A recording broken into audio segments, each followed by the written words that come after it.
Hello दोस्तों, आपका हमारे YouTube चैनल जय गुरु में बहुत बहुत स्वागत है।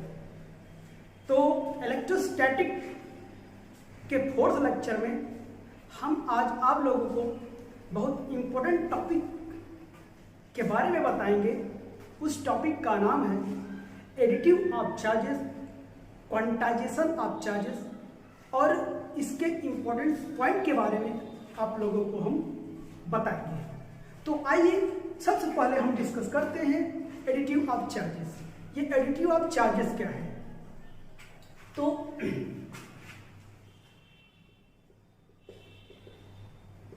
एडिटिव ऑफ चार्जेस, देखिए एडिटिव ऑफ चार्जेस में होता क्या है। अगर कोई बॉडी है, बॉडी में जानते हैं कोई भी बॉडी है नंबर ऑफ इनफाइनाइट पार्टिकल से मिलकर क्या होता है, बना होता है। यानी any system contain infinite number of particles. अगर हम इस ऑब्जेक्ट को अगर मैं चार्ज क्यू दे दूं तो इस ऑब्जेक्ट के ईच पार्टिकल पर जो चार्ज होगा वो Q1, Q2, Q3, Q4 -Q5 -Q6, तो डिफरेंट टाइप के चार्ज आ जाएंगे। वो चार्ज कुछ भी हो सकते हैं, पॉजिटिव हो सकता है, नेगेटिव हो सकता है।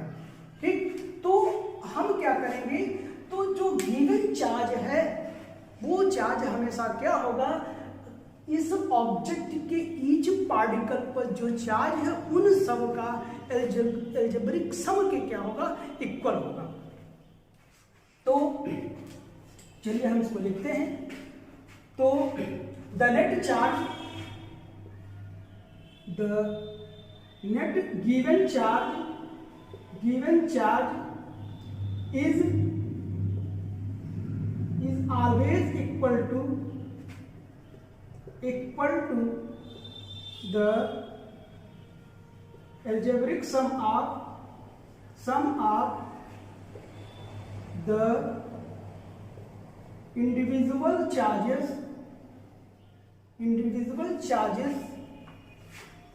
on each particle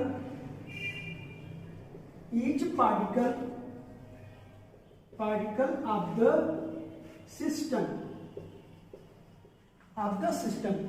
यानी सिस्टम में जितने भी पार्टिकल है उस पार्टिकल पर जो चार्ज है उन सभी चार्ज का जो एल्जेब्रिक सम होगा वो गिवन चार्ज के क्या होगा, इक्वल होगा। अगर मैं कह दूं कि इसमें चार्ज गिवन नहीं है, केवल इसमें ऑब्जेक्ट में चार्ज कंटेन है, तो हम क्या कहेंगे, तो सभी को ऐड कर दीजिए, जो टोटल चार्ज आएगा उसी के इक्वल होगा। और क्या, तो चलिए देखते हैं।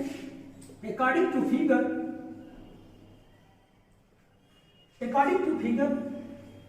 तो देखिए Q will be equal to कितना हो जाएगा, Q1, Q2, Q3, Q4 -Q5 -Q6 and so on. जितने भी चार्ज रहेंगे हम सबको क्या करेंगे, उनका एल्जेब्रिक सम कर देंगे। तो ये एडिटिव ऑफ चार्ज आ जाएगा। चलिए आइए हम इस पर बेस्ड कुछ एग्जांपल देखते हैं।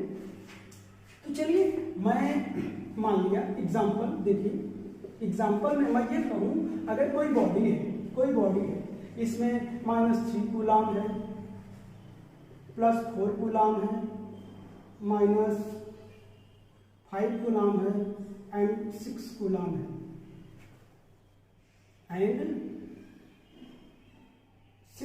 है, तो find the net charge on the system.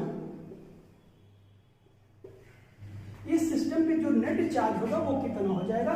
तो चलिए हम देखते हैं सॉल्यूशन में। मैंने आपको बताया था सभी चार्ज का क्या कर दीजिए, हम एल्जेब्रिक सम कर देंगे। तो the net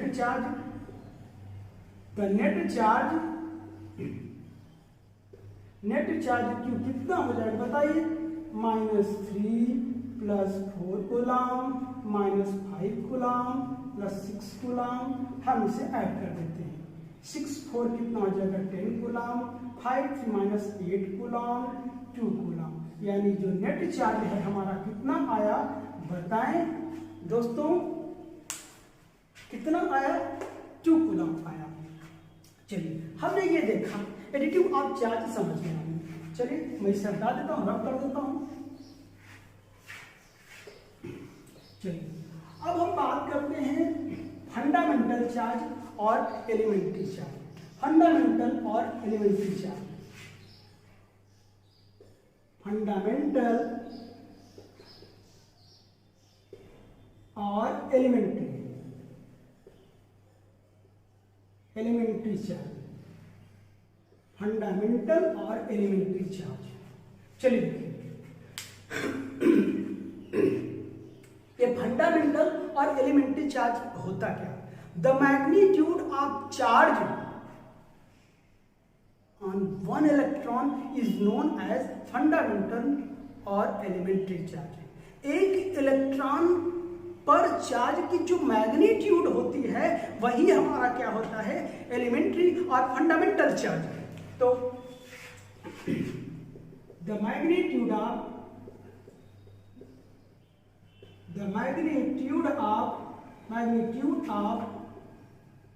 charge on one electron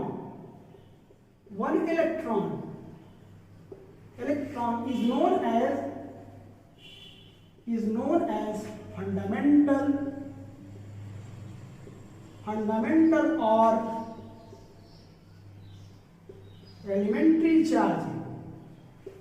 वैसे भी जानते हैं फंडामेंटल वो होता है जो अपने आप में हो, अपने आप में यूनिक हो।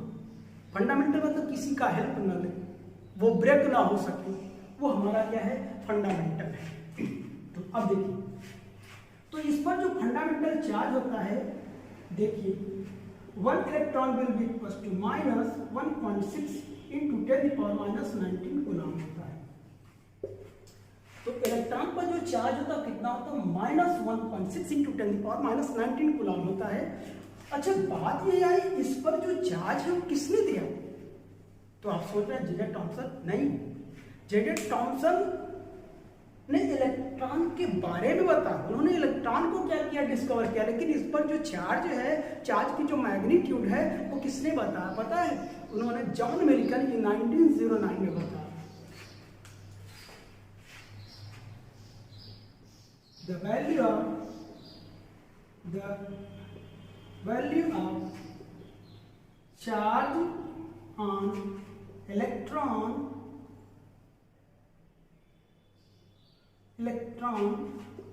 was given by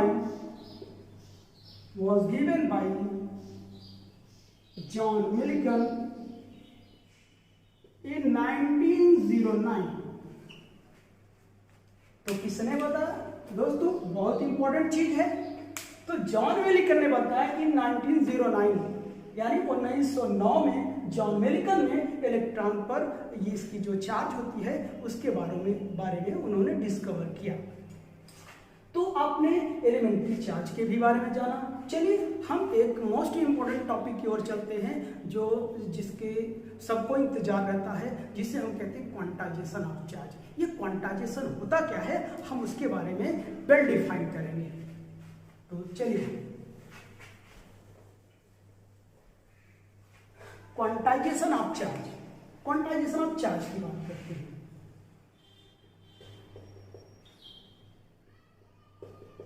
quantization of charge,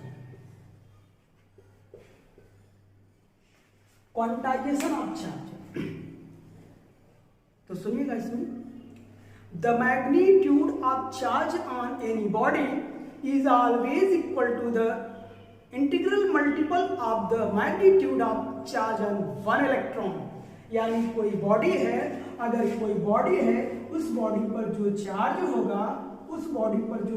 होगा किसी इलेक्ट्रॉन के मैग्नीट्यूड का हमेशा वो क्या हो जाएगा, इंटीग्रल मल्टीपल के फॉर्म में होगा। यानी मैं ये लिख सकता हूं Q will be equal two plus minus यानी, तो देखिए, तो Q will be equal two plus minus यानी इलेक्ट्रॉन पर जो क्या होगा, मैग्नीट्यूड होगा हमेशा इंटीग्रल मल्टीपल के फॉर्म में होगा। Where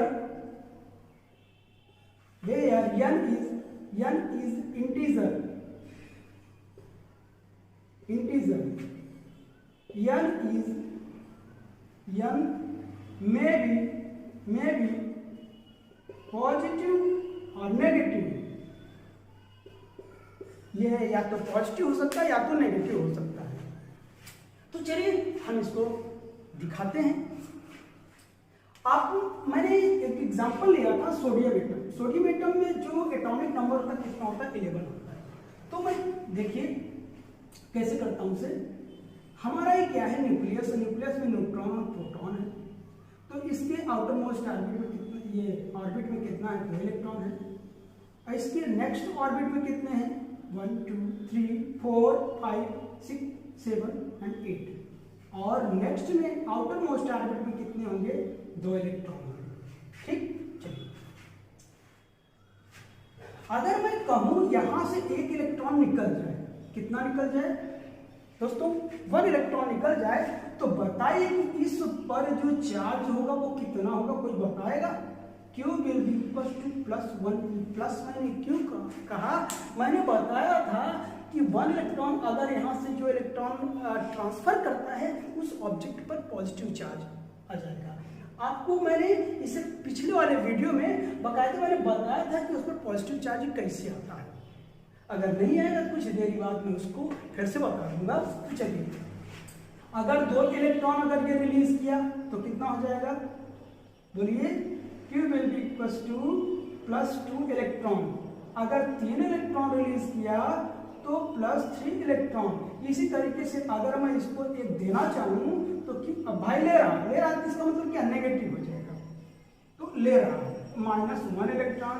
Q will be equal, अच्छा पहले से पूरा कर देता हूं। अगर मैं कहूं कि ये क्या कर जाए? n electron. n इलेक्ट्रॉन लेगा तो कितना हो जाएगा बताइए? Q will be equal to +n हो जाएगा।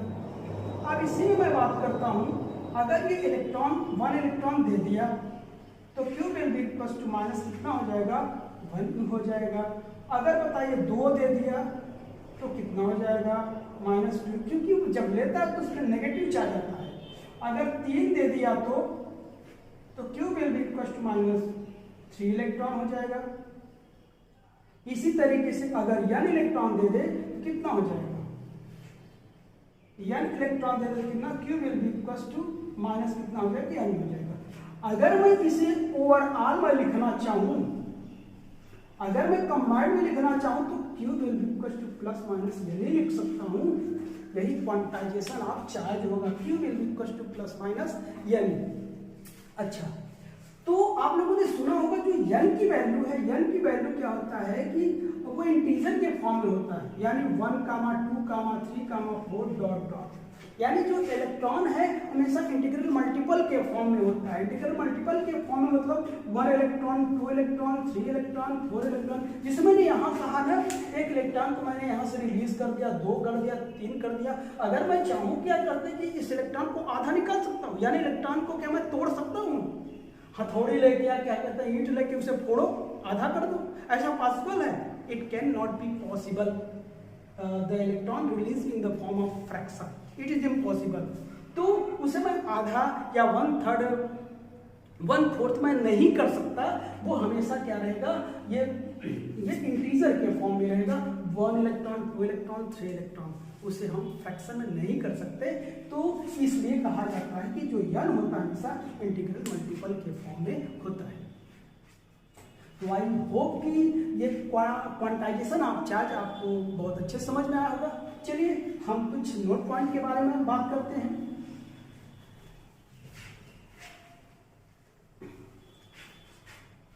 नोट पॉइंट,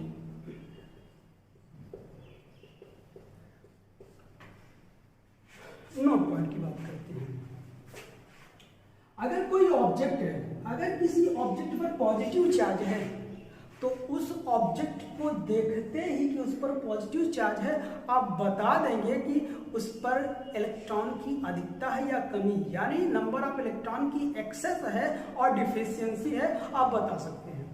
क्यों? मैंने आपसे बताया था जब कोई ऑब्जेक्ट इलेक्ट्रॉन को ट्रांसफर करता है उस पर क्या हो जाता है? पॉजिटिव चार्ज आता है। इलेक्ट्रॉन को ट्रांसफर करने का मतलब क्या है? वो ट्रांसफर कर देगा, चला जाएगा, जिसका मतलब इलेक्ट्रॉन की क्या हो जाएगी? डिफिशियंसी हो जाएगी, यानी deficiency of electron.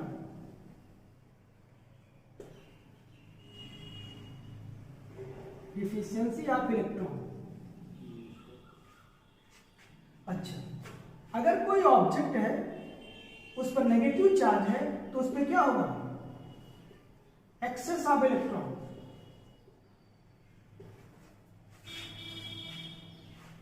Excess of electron, उसमें इलेक्ट्रॉन की क्या हो जाएगी बताइए, अधिकता हो जाएगी, यानी एक्सेस हो जाएगा। और इसी का अगर अपोजिट पूछ लिया जाएगा, अगर कोई क्या है कि आयरन रॉड है या ग्लास रॉड है, ग्लास रॉड पे इतने नंबर ऑफ इलेक्ट्रॉन की एक्सेस है तो उस ग्लास पे कौन सी चार्ज हो सकती है बताइए। अगर एक्सेस है तो हम क्या करेंगे, नेगेटिव चार्ज कहेंगे, अगर डिफिशियंसी है तो हम क्या कहेंगे, पॉजिटिव चार्ज कहेंगे। तो चलिए हम इसको एक बार शो करके दिखाते हैं हम लोगों को। अभी मैंने ये बनाया था न्यूट्रॉन प्रोटॉन, ऐसा मैंने करके बनाया था, ये सोडियम के लिए था। चलिए मैंने यहाँ बताया था इसके आउटर मोस्ट ऑर्बिट में कितने इलेक्ट्रॉन थे, 1 इलेक्ट्रॉन थे। तो बताइए जो प्रोटॉन है हमारा कितना है, +11 ही रहेगा, और जो न्यूट्रॉन है हमारा कितना है, वो भी माइनस क्या है, ये है। तो बताइए इस टाइम क्या है, इलेक्ट्रिकली क्या है, न्यूट्रल है। ठीक, चलिए अगर मैं कह दूं ये एक इलेक्ट्रॉन को रिलीज कर देता, एक इलेक्ट्रॉन को क्या कर देता, रिलीज कर देता, तब बताइए प्रोटॉन तो चेंज होगा नहीं, और जो इलेक्ट्रॉन होगा, एक इलेक्ट्रॉन अगर क्या करेंगे, निकल गया तो कम हो जाएगा ना इधर, -10 इलेक्ट्रॉन बचेगा। बताइए 11 में से 10 गया तो कितना आएगा, 1, यानी +E। बताइए प्लस, मैंने बताया तो जब इलेक्ट्रॉन क्या करता है, रिलीज करते हुए ऊपर चार्ज जाता है, पॉजिटिव चार्ज आता है। और आपने यहाँ देख रहे हैं कि वो क्या कर रहा है, निकल रहा है, जा रहा है, कम हो रहा है, कम हो गया। इसी तरीके से अगर मैं कहूँ एक इलेक्ट्रॉन को इसे क्या कर दिया गया, गिवन कर दिया गया, तो जो P है हमारा, बताइए P तो वही रहेगा प्रोटॉन, और इलेक्ट्रॉन जो है बताइए एक एक्सेस में आ जाएगा 12E, तो -1 इलेक्ट्रॉन हो जाएगा। तो बताइए यानी एक ऐड हो गया, तो मतलब ऐड होने पर क्या है, नेगेटिव चार्ज आएगा, यानी अगर एक्सेस ऑफ इलेक्ट्रॉन होगा तो नेगेटिव चार्ज आएगा, अगर डिफिशियंसी ऑफ इलेक्ट्रॉन होगा तो पॉजिटिव चार्ज आएगा। तो अब इस पर कुछ एग्जाम्पल की बात करेंगे हम, जो इस क्वांटाइजेशन ऑफ चार्ज से रिलेटेड होगा, Q = ±L।